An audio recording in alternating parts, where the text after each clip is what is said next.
정순신 아들 학폭 피해 학생 무죄 판결 받았다고 떠들고 그걸 듣고 웃고 악마 같아요. 경찰청 국가수사본부장으로 임명됐다가 낙마한 정순신 변호사 아들의 학교폭력 사건에 대해 해당 고교 교사는 부모님이 책임을 인정하는 것을 되게 두려워했다.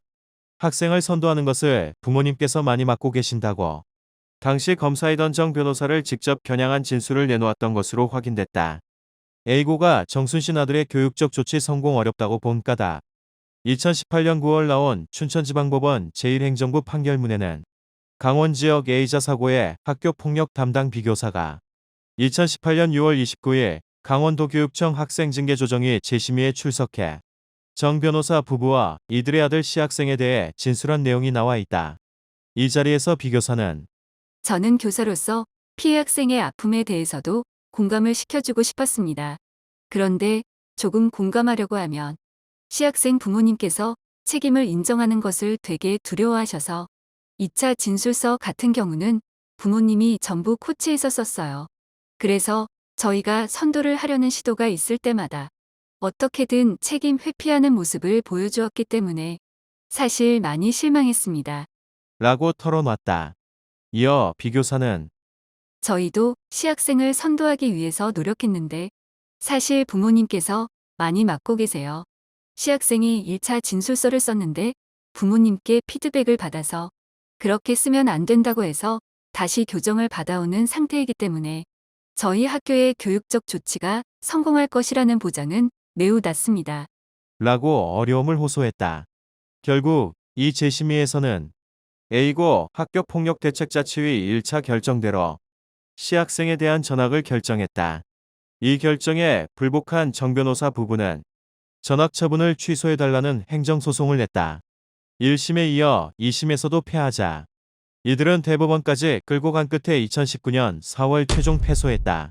사건 이후 정 변호사 부부와 아들 C 학생의 행동과 관련 1심 재판부는 판결문에서 C 학생은 학교 폭력을 부인하고 있고 가장 경한 조치인 서면 사과도 제대로 이행하지 않았다.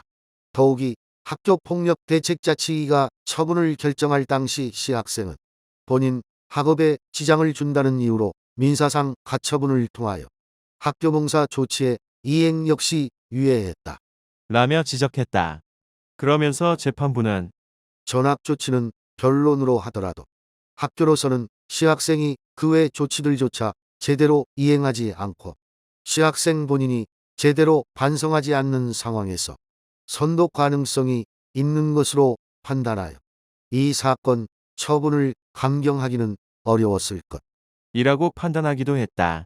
이와 관련 정 변호사 부인은 2018년 6월 29일 강원도교육청 징계조정위 재심에 출석해 A고의 조치들을 다 이행했는가란 질문에 대해 교내 봉사하고 출석 정지 부분은 기말고사 바로 앞과 뒷부분이라 그걸 다 받으면 12일에 수업을 못 듣게 되니까 완전히 엉망이 되어버리는 상황이라서 현재 미뤘습니다.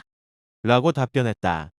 이 같은 답변을 들은 한 위원은 다음처럼 정 변호사 부인을 꾸짖었다.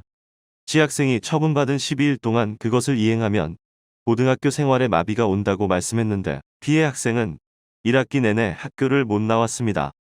C 학생의 학교폭력 이후 그의 부모인 정 변호사 부부가 재심과 행정소송을 진행하던 시기를 전후해 피해 학생은 외상 후 스트레스 장애와 공황장애 진단을 받고 고통을 겪기도 했고 극단적 선택을 시도하기도 했다.